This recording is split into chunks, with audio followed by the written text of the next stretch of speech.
नमस्कार दोस्तों, स्वागत है आपका स्टडी फॉर सिविल सर्विसेज में। देखिए, स्टडी फॉर सिविल सर्विसेज के छात्र हैं तो ये वाला टेलीग्राम जरूर ज्वाइन करके रखिए। यूट्यूब चैनल में हमारे साथ है तो भी ये वाला टेलीग्राम ज्वाइन करना बहुत ज्यादा जरूरी है। सारे नोटिफिकेशन, सारे अपडेट, सारे मोस्ट इंपोर्टेंट पिक्स, सारा रिवीजन सब कुछ यहाँ पे बताया जाता है। टेस्ट को ध्यान से अटेम्प्ट करिए और बताइए कितना स्कोर आपने किया है, कितने सही किए हैं टोटल क्वेश्चन में से। सभी लोग अपना अपना स्कोर जरूर कमेंट करिए। 13 जून 2021 को यूपीपीएससी का पीसीएस एग्जाम है और आरओ का जो यूपीपीएससी वाला है 1 अगस्त 2021 को एग्जाम है। दोनों के लिए फुल पेड बुक भी चालू हो चुके हैं, टेस्ट सीरीज वाला पेड बुक भी चालू हो चुका है। इन नंबर पे आप कॉल कर सकते हैं या फिर व्हाट्सएप कर सकते हैं 856090966089 पे, या फिर मुझे डायरेक्ट व्हाट्सएप कर सकते हैं 7862 पे किसी जानकारी। नमस्कार, मैं ओम द्विवेदी और स्वागत है आपका स्टडी फॉर सिविल सर्विसेज में, जिसमें आज हम सेंसस 2011 के कुछ प्री रिलेटेड क्वेश्चंस डिस्कस करेंगे। और शुरू करने से पहले मैं आपको बता दूं कि स्टडी फॉर सिविल सर्विसेज के कई फ्री और पेड कोर्सेज यूट्यूब और टेलीग्राम पर मौजूद हैं, जिन्हें आप इस लिंक के थ्रू और इन दो नंबर्स पर कॉल करके ज्वाइन कर सकते हैं।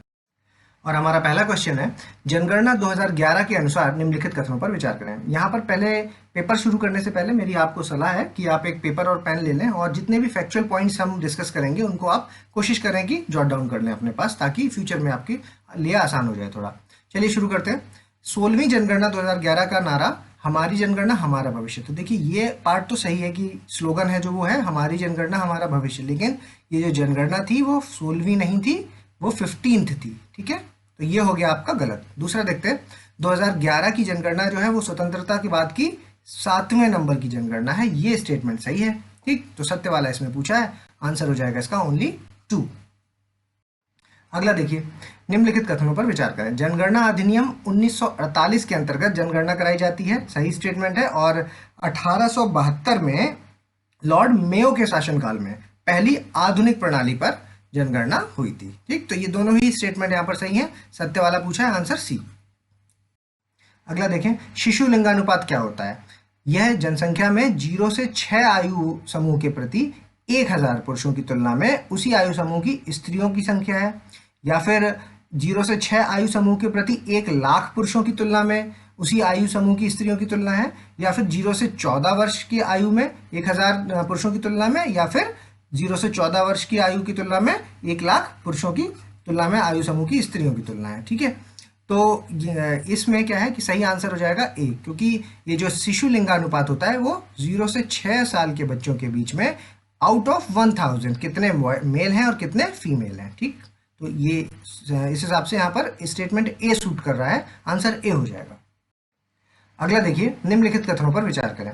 देखिए, साक्षरता दर मापन का आयु वर्ग है जो वो 7 वर्ष और उससे अधिक आयु वाली कुल जनसंख्या का होता है, और जो तीसरी अवस्था यानी कि 1951 से लेकर 81 तक, ठीक है, इस ये वाला जो दशक था उसमें भारतीय जनसंख्या का विस्फोट माना जाता है। इसका मतलब यहाँ पर क्या है कि अत्यधिक तेजी से वृद्धि हुई थी। ठीक है, तो ये दोनों ही स्टेटमेंट यहाँ पर सही है, आंसर हो जाएगा आपका सी। ठीक है, ये याद रखें, पहला स्टेटमेंट है, काफी इंपॉर्टेंट है कि 7 वर्ष और उससे अधिक वर्ष, ये अलग से भी पूछा जाता है। ठीक है, सी आंसर। अगला देखिए, 15वीं जनगणना 2011 में 2001 से 11 के मध्य दशकीय जनसंख्या वृद्धि दर व्यक्ति के रूप में आपकी 17.7% है। ठीक, और ग्रामीण दशकीय वृद्धि कितनी है, 12.3%, और नगरीय दशकीय वृद्धि कितनी है, 31.8%। ठीक है, तो तीनों डेटा आप याद रखिएगा। टोटल पूछे तो 17.7, अगर ग्रामीण की पूछे तो 12.3, और अगर अर्बन पूछे तो 31.8। ठीक है, आंसर डी। अगला देखते हैं, देखिए मैच करना है इसको। शहरी जनसंख्या यानी कि अर्बनाइजेशन कितना है, 31.1%, शहरी दशकीय वृद्धि 31.8%, और शहरी साक्षर जनसंख्या 84.1%, और 0 से 6 आयु समूह की शहरी जनसंख्या कितनी है, 11.5%। ये चारों डेटा आप याद रखें। ठीक है, आंसर हो जाएगा इसका ए। अगला देखिए, निम्नलिखित में से कौन सही सुमेलित है। अनुसूचित जाति की कुल जनसंख्या में प्रतिशतता कितनी है, 16.6%, और आपके अनुसूचित जनजाति की कुल जनसंख्या प्रतिशतता कितनी है, 8.6%, और आपकी कुल व्यक्ति साक्षरता दर है 73%। ठीक है, ये इंडिया लेवल की बात हो रही है। ठीक है, तो इसको आप याद रखें सारा डेटा। ठीक, आंसर हो जाएगा डी। अगला देखिए, निम्नलिखित कथनों पर विचार करें। आधुनिक पद्धति एवं व्यवस्थित ढंग से सर्वप्रथम जनगणना 1749 में कहां पर हुई थी, स्वीडन में। ठीक, और आपका दशकीय जनगणना का कार्य 1890 में सबसे पहले कहां स्टार्ट हुआ, अमेरिका में, ये भी ठीक है। और ब्रिटिश भारत में पहली बार 1881 में लॉर्ड रिपन के समय से प्रत्येक 10 साल, मतलब ये सबसे पहले लॉर्ड मेयो में हुआ, अभी हमने पिछले क्वेश्चंस में देखा था कि लॉर्ड मेयो के टाइम पे हुआ था, और फिर अब लॉर्ड रिपन के टाइम पे हर 10 साल के अंतराल में क्रमवार इसका आकलन प्रारंभ हुआ, ठीक है, जो कि अभी भी जारी है। ठीक है, तीनों ही स्टेटमेंट यहाँ पर सही है, आंसर डी। अगला देखिए, भारत की जनसंख्या 2011 की जनगणना के अनुसार किन देशों के लगभग बराबर है? ठीक है, कौन से वो देश हैं जिनके बराबर? तो देखिए, यूएसए, इंडोनेशिया, आपका ब्राजील और पाकिस्तान और बांग्लादेश और जापान। ठीक, इनको जब आप ऐड करेंगे तब जाकर के इज इक्वल टू भारत हो जाएगा। ठीक, तो आंसर इसका ए हो जाएगा। अगला देखिए, निम्नलिखित कथनों पर विचार करें। भारत का क्षेत्रफल विश्व का के क्षेत्रफल का 2.4% है, जबकि जनसंख्या में इसका 17.7% है। ठीक, और जनसंख्या की दृष्टि से अगर देखा जाए तो विश्व के में भारत का स्थान है जो वो चीन के बाद दूसरा है। टॉप चीन है सबसे ज़्यादा पॉपुलेशन में, और सेकंड नंबर पे आपका भारत है। और अगर क्षेत्रफल की दृष्टि में देखा जाए तो भारत का स्थान 5वां, तो ये हो जाएगा गलत, क्योंकि क्षेत्रफल की दृष्टि से 7वां स्थान है। ठीक है, तो दूसरा वाला गलत है, पहला सही है, आंसर ए हो जाएगा इसका। ठीक, अगला देखिए, 2011 की जनगणना के अनुसार निम्नलिखित कथनों पर विचार करें। वर्तमान में भारत की जनसंख्या की दशकीय वृद्धि 17.7% है, पहले भी देख चुके हैं, जबकि वार्षिक ग्रोथ रेट है जो वो कितनी है 1.64%। ठीक, और वार्षिक वृद्धि दर को यदि 0.9% तक लाया जाए तब भी 2045 तक भारत जो है वो विश्व का सर्वाधिक जनसंख्या वाला देश हो जाएगा। ठीक है, तो ये दोनों ही स्टेटमेंट सही है, ये फैक्चुअल डेटा है, इनको दोनों को याद रखें, आंसर सी।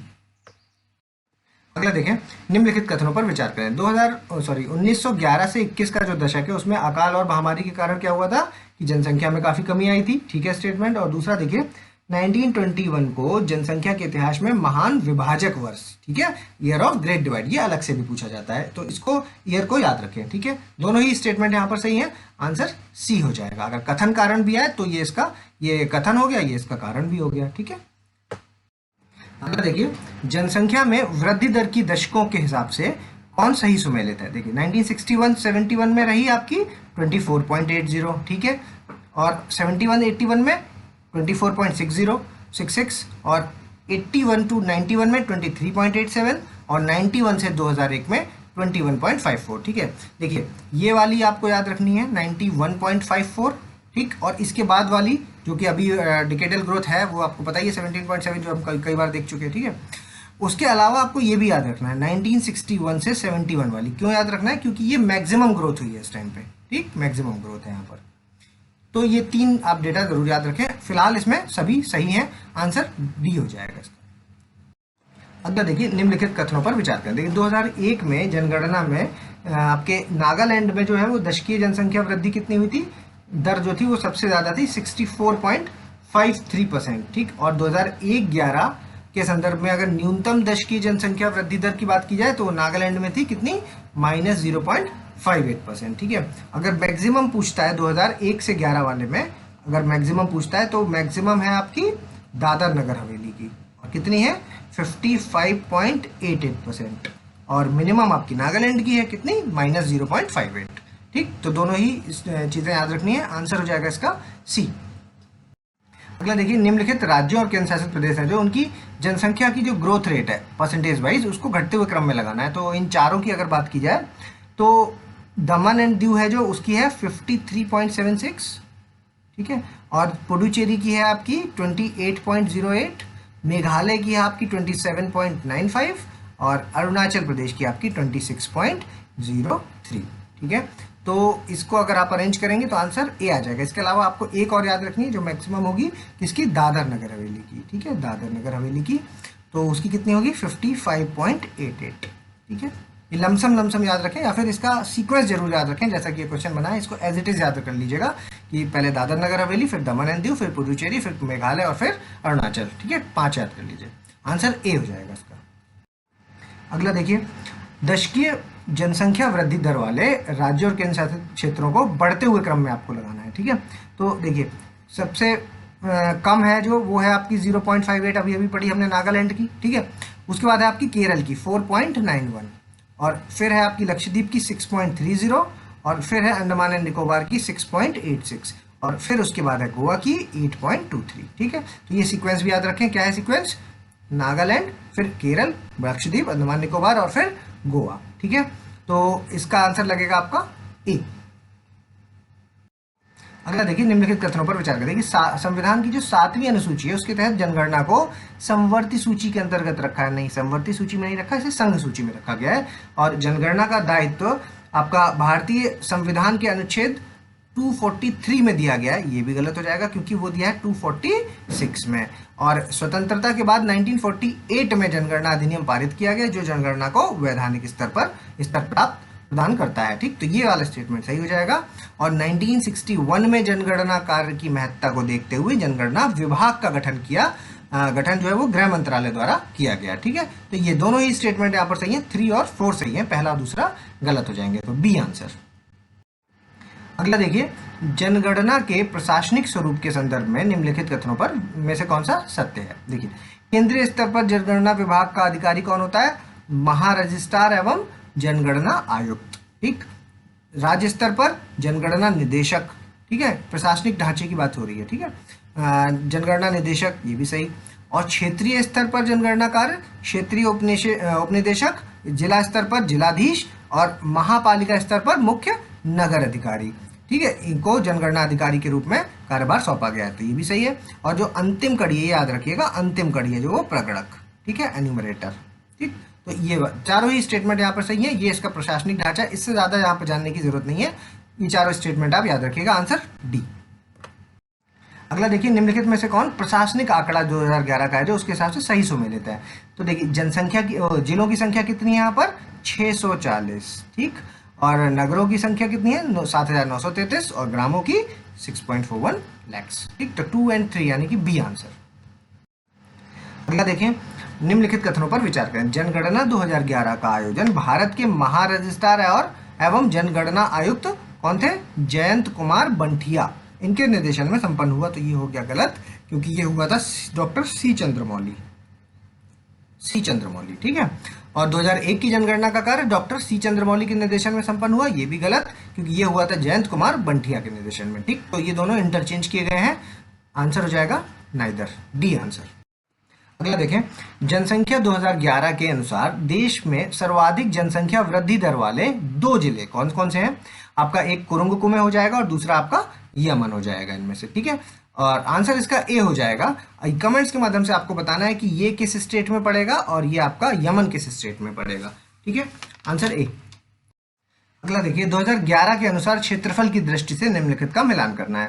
ठीक है, 2011 के हिसाब से देखिए, सबसे बड़ा राज्य है जो वो राजस्थान, सबसे छोटा गोवा और सबसे बड़ा जो केंद्र शासित प्रदेश वो आपका अंडमान एंड निकोबार और सबसे छोटा आपका लक्षद्वीप। ठीक है, और आज की 2021 के हिसाब से बताना है आपको सबसे छोटा केंद्र शासित प्रदेश कौन सा है। ठीक है, तो आंसर हो जाएगा इसका ए। अगला देखिए, 2011 की जनसंख्या की दृष्टि से, ठीक है, 2011 में जो सेंसस हुआ उसके हिसाब से देखिए, सबसे बड़ा पॉपुलेटेड राज्य कौन सा था? उत्तर प्रदेश। सबसे छोटा सिक्किम, सबसे बड़ा केंद्र शासित प्रदेश दिल्ली और सबसे छोटा केंद्र शासित प्रदेश लक्षद्वीप। ठीक है, इन चारों डेटा को याद कर लीजिएगा। ठीक है, ये काफी इंपॉर्टेंट है इस मामले में क्योंकि सबसे बड़ा और छोटा केंद्र शासित प्रदेश अक्सर पूछे जाते हैं। इवन दिल्ली पूछ भी चुके हैं यूपी वाले एक बार। ठीक है, आंसर हो जाएगा इसका ए। अगला देखें, 2011 की जनसंख्या के अनुसार निम्नलिखित कथनों पर विचार करें। उत्तर प्रदेश की सर्वाधिक जनसंख्या लगभग कितनी है? 20 करोड़। ठीक है, बिहार का जनघनत्व कितना है? 1106। ठीक, और केरल का लिंगानुपात कितना है? 1084। ठीक है, ये जो टॉप वाले इनके आपके ये डेटा भी याद रखने होते हैं। ठीक, तो तीनों ही यहाँ पर सही है, आंसर डी हो जाएगा। ठीक है, अगला देखिए, 2011 की जनगणना के अनुसार साक्षरता में कौन सा कथन सत्य है? देखिए, सबसे ज्यादा साक्षर जिला कौन सा है? केरल। ठीक, तो कितनी है इसकी? 94%। और सबसे कम साक्षर जिला कौन सा है? बिहार। यहाँ की कितनी है? यह है आपकी 61.80% लिटरेसी है। ठीक है, और सर्वाधिक केंद्र शासित प्रदेश कौन सा है साक्षर? वो है आपका लक्षद्वीप। ठीक, ये मिसमैच्ड है। और न्यूनतम कौन सा है? वो है दादर नगर हवेली। ठीक है, तो लक्षद्वीप की कितनी है? लक्षद्वीप की है 91.80% और दादर नगर हवेली की है आपकी 76.20%। ठीक है, तो ये डेटा आपको, ये दोनों ही डेटा, ये चारों ही डेटा इवन आपको याद रखना है। आंसर हो जाएगा इसका 1 एंड 2 ए आंसर हो जाएगा, क्योंकि तीसरा चौथा यहाँ पर गलत है। अगला देखिए, जनघनत्व की दृष्टि से निम्नलिखित कथनों पर से कौन सा सत्य है। देखिए, सबसे ज्यादा जनघनत्व बिहार का है, कितना है 1106, और सबसे कम कहाँ का है, अरुणाचल प्रदेश का, कितना है 17, और सर्वाधिक केंद्र शासित प्रदेश कौन सा है जिसका जनघनत्व सबसे ज्यादा है, वो है दिल्ली, और कितना है 382, और आपका सबसे कम यूटी कौन सा है, वो है अंडमान एंड निकोबार। ठीक है, इसका कितना है, वो है 46। ठीक, तो आंसर हो जाएगा यहाँ पर चारों ही सही है, डी आंसर। अगला देखें, 2011 की जनगणना के अनुसार शिशु लिंगानुपात की बात हो रही है, उसकी दृष्टि से आपको दो कथन देखने हैं। देखिए, सबसे ज्यादा शिशु लिंगानुपात किस राज्य का है, वो हो गया आपका अरुणाचल प्रदेश का। ठीक, और केंद्र शासित प्रदेश कौन सा है, अंडमान एंड निकोबार। ठीक, तो स्टेटमेंट सही हो गया। और न्यूनतम शिशु लिंगानुपात की बात की जाए तो राज्य कौन सा है शिशु लिंगानुपात में, आपका हरियाणा है, और आपके यूटीज में कौन सा है, दिल्ली। ठीक, तो सत्य वाला इसमें पूछा था, आंसर सी। ठीक, चारों डेटा आप यहाँ पर याद रखिएगा, मैक्सिमम मिनिमम दोनों स्टेट्स के और दोनों। ठीक है, अगला देखिए, निम्नलिखित में से कौन सही सुमेल है। देखिए, सर्वाधिक लिंगानुपात 1084 बिल्कुल सही है, और ये है केरल का। ठीक, और सबसे कम लिंगानुपात 879, ये कहाँ का है, ये आपका हरियाणा का है। ठीक, और केंद्र शासित प्रदेश में सबसे ज्यादा किसका है, 1037, ये आपका पुडुचेरी का है। और सबसे कम आपका लिंगानुपात है जो वो 618, ये आपके दमन एंड दीव का। ठीक, तो ये सभी सही है, आंसर बी। अगला देखिए, 2011 की जनसंख्या की दृष्टि से केंद्र शासित प्रदेशों को आपको घटते हुए क्रम में लगाना है। ठीक है, तो वैसे आप याद रखिएगा, दिल्ली सबसे ऊपर आ जाएगा, दिल्ली, फिर आएगा आपका पुडुचेरी, फिर आएगा चंडीगढ़, और फिर आएगा आपका अंडमान एंड निकोबार, और फिर लास्ट में दादर नगर हवेली। ठीक है, तो इसका कुछ कोड वगैरह बना लीजिएगा। ठीक है, दीपू चंद्र। ठीक है, दीपू चंद्र। ठीक, तो इस टाइप से बन जाएगा, आंसर हो जाएगा इसका ए। अगला देखिए, निम्नलिखित कथनों पर विचार करें। 2011 की जो जनघनत्व है उसका अगर 2001 से तुलना करें तो 57% पर स्क्वायर किलोमीटर जो है वो मिलेगा आपको। तो ये सही है, मतलब डिफरेंस की बात कर रहे हैं। तो डिफरेंस कैसे, देखो 2001 में जो है वो डेंसिटी थी आपकी 325। ठीक, और अभी कितनी है 2011 में, साफ साफ लिखते हैं, 2001 में जो थी वो थी 325, और 2011 में थी आपकी 382। ठीक, तो डिफरेंस अगर आप करेंगे इन दोनों का तो आएगा 57, वही पूछा गया है यहाँ पर। ठीक, उसी तरह लिंगानुपात की अगर बात करें तो 2001 में जो था सेक्स रेशियो वो था 933, और अभी है 943।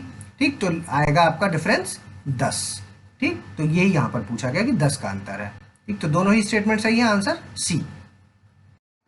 अगला देख लीजिए, निम्नलिखित कथनों पर विचार करें। 2011 की तुलना में, अच्छा साक्षरता की तुलना कर लीजिए। देखिए, साक्षरता में 2011 में कितना, 2001 में कितना था 64.8, और अभी है 73 2011 में। ठीक, तो डिफरेंस कितना आएगा 8.20%, तो ये भी सही है।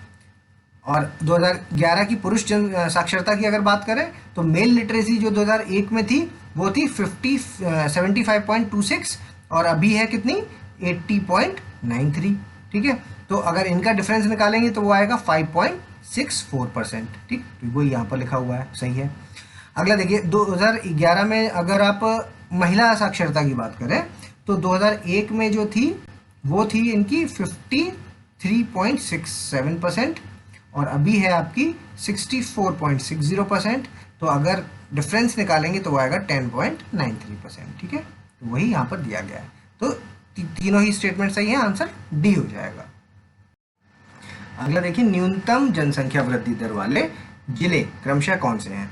ठीक है, न्यूनतम जनसंख्या वृद्धि दर, देखिए लांगलेंग और किफ्रे। ठीक, तो लांगलेंग आपका कहाँ पर है, ये आपका पड़ता है नागालैंड में, और कितनी है आपकी, ये है 58 माइनस में 58.39%। ठीक है, और किफ्रे है जो वहाँ की है -30.50%। ठीक है, जिले हैं दोनों, और ये नागालैंड में, ये दोनों ही नागालैंड के जिले हैं। ठीक है, तो आंसर हो जाएगा ए। अगला देखें, जनगणना 2011 के अंतिम आंकड़ों के अनुसार भारत के 2 सर्वाधिक वृद्धि वाले राज्य और केंद्र शासित क्षेत्र जो हैं वो क्रमशः कौन से होंगे। तो देखिए, दादर नगर हवेली है जो, उसका है आपका 55.9%, और दमन का है आपका 53.81%। ठीक है, तो यही वही पूछा हुआ है यहाँ पर कि सर्वाधिक वृद्धि वाले, ठीक है, तो आंसर हो जाएगा ए।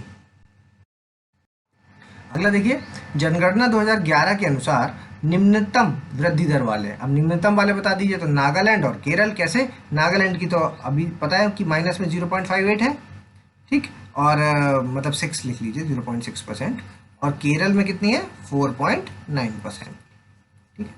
तो लास्ट वाले ही पूछे थे, आंसर ए हो जाएगा इसका। सर्वाधिक जनसंख्या वाले 2 जिले सबसे ज्यादा, ठीक है, थाने जिले में एक थाने हो जाएगा और दूसरा आपका नॉर्थ 24 परगना, ठीक है, तो ए आंसर। निम्नलिखित में से न्यूनतम जनसंख्या वाले 2 जिले बताने हैं, न्यूनतम जनसंख्या वाले, ठीक है। तो देखिए दिबांग घाटी और अंजाव, ये 2 ऐसे जिले हैं जो कि ये अच्छा हैं कहाँ पर? ये हैं आपके अरुणाचल, दोनों ही अरुणाचल प्रदेश के हैं, ठीक है, तो आंसर हो जाएगा इसका ए। अगला देखिए, देश में किस राज्य में 2001 से 11 की दशक के दौरान सर्वाधिक जिले बने? उत्तर प्रदेश, राजस्थान, जम्मू कश्मीर में या पंजाब में? तो वो बने आपके जम्मू कश्मीर में, और कितने बने? 8 नए जिले बने, ठीक है, टोटल हो गए 22, ठीक है, तो आंसर हो जाएगा सी। अगला देखिए, जीवन प्रत्याशा 2013 से 17 के जो आंकड़े आए थे उनके हिसाब से संबंधित निम्नलिखित कथनों पर आपको विचार करना। तो टोटल जीवन प्रत्याशा कितनी है? 69 ईयर्स। पुरुषों की कितनी है? 67.8%, और महिलाओं की है आपकी 70.4%, ठीक है, तो ये दोनों ही हैं जो इंटरचेंज है, और पहला वाला यहाँ पर सही है, तो आंसर ए हो जाएगा।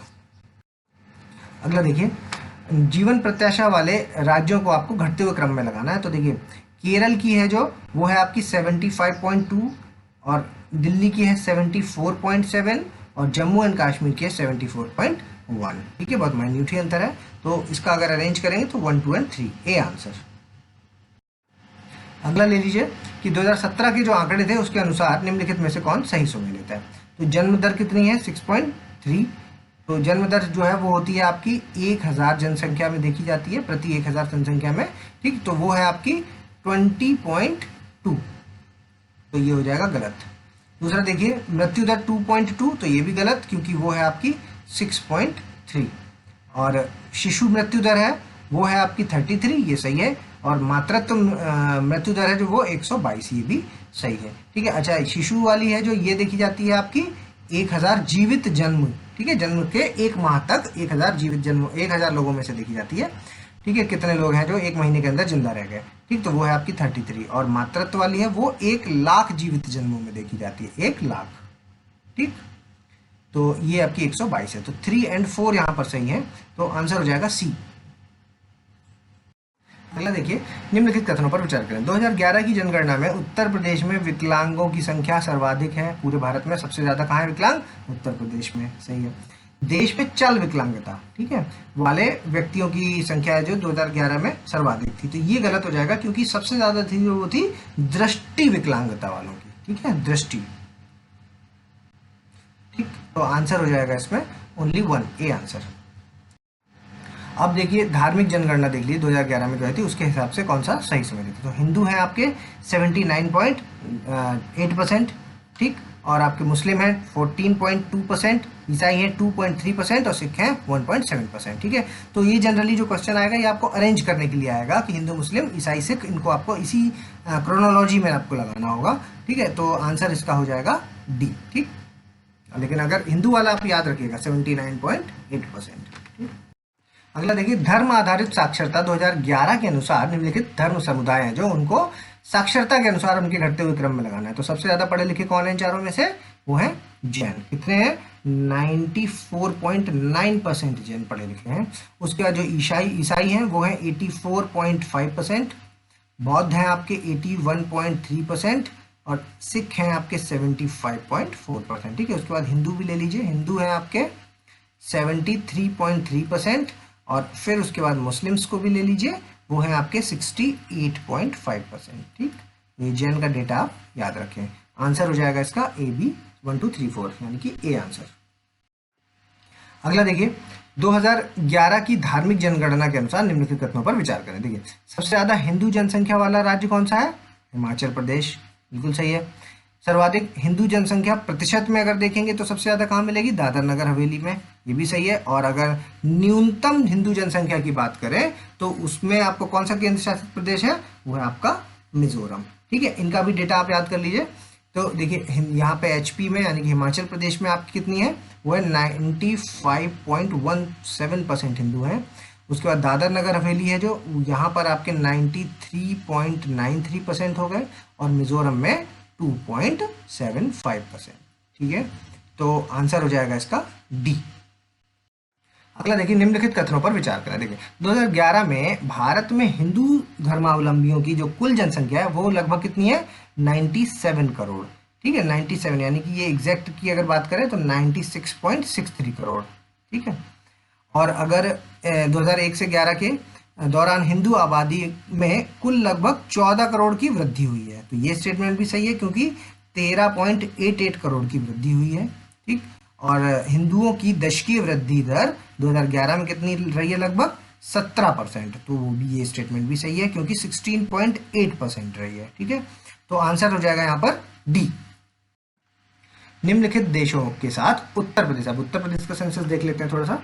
उत्तर प्रदेश को कुल जनसंख्या के घटते हुए क्रम में आपको लगाना, तो देखिए सबसे ज्यादा जनसंख्या कहाँ की है, चीन की, फिर भारत की, फिर अमेरिका की, फिर इंडोनेशिया की, और फिर 5वें नंबर पे आपका आ जाता है उत्तर प्रदेश। ठीक, तो इनको अगर आप अरेंज करेंगे तो ए आंसर। अगला देखिए, निम्नलिखित कथनों पर विचार करें। देखिए भारत की कुल आबादी में से 16.50% कहाँ रहते हैं, उत्तर प्रदेश में, और क्षेत्रफल कितना है उत्तर प्रदेश का, वो है 7.33%। और देश की कुल शहरी जनसंख्या की अगर बात करें तो उत्तर प्रदेश का कौन सा नंबर है, दूसरा नंबर। तो फर्स्ट कौन है, फर्स्ट है आपका महाराष्ट्र। ठीक, और यूपी की कितनी है शहरी जनसंख्या, वो है आपकी 11.79%। और अगर देश की कुल ग्रामीण जनसंख्या की बात करें तो यूपी आपका टॉप पर आता है, और कितनी है यहाँ पर, यह है आपकी 18.63%। ठीक है, तो इस क्वेश्चन का आंसर हो जाएगा डी, सभी यहाँ पर सही है। अगला देखें, उत्तर प्रदेश के निम्नलिखित नगर निगम क्षेत्र में आबादी के हिसाब से उनको आपको घटते हुए क्रम में लगाना है। ठीक है, तो सबसे ज्यादा आपकी लखनऊ में है, फिर उसके बाद कानपुर में, और फिर उसके बाद गाजियाबाद, यही सीक्वेंस है, टॉप 3 है, ये तीनों आप याद रखें, आंसर ए हो जाएगा। उत्तर प्रदेश के सबसे कम आबादी वाले जिले हैं जो उनको आपको बढ़ते हुए क्रम में लगाना है। ठीक, तो सबसे कम वाले अगर आपको लगाएं तो देखिए महोबा, फिर उसके बाद चित्रकूट, फिर हमीरपुर, फिर श्रावस्ती, और फिर ललितपुर। ठीक है, तो इसका कोड आप बना लीजिएगा। ठीक है, मैं चित्र का हश्र लाल कर दूंगा। ठीक, तो इस टाइप से कुछ कोड बना के आप इसको, आंसर ए हो जाएगा। अगला देखिए, उत्तर प्रदेश के जिला स्तर पर सबसे अधिक व सबसे कम 0 से 6 आयु वर्ष की जनसंख्या का प्रतिशत जो अनुपात है वो क्रमशः निम्नलिखित में से किन जिलों में है। तो उत्तर प्रदेश की अगर बात हो रही है तो आपका बहराइच है जो वहां का हो जाएगा 18.77%, और कानपुर नगर का है 11.13%। ठीक, तो आंसर इसका हो जाएगा आपका ए। ठीक है, अब आप वीडियो को पॉज कर लीजिए और स्कोर अपना हमें कमेंट्स के माध्यम से बताइए, और जल्दी मिलेंगे अगले टॉप 50 क्वेश्चंस के साथ। तब तक अगर आपने हमारा चैनल सब्सक्राइब नहीं किया तो सब्सक्राइब कीजिए और बेल आइकन की बटन जरूर दबाएं। जल्दी मिलेंगे, तब तक के लिए धन्यवाद।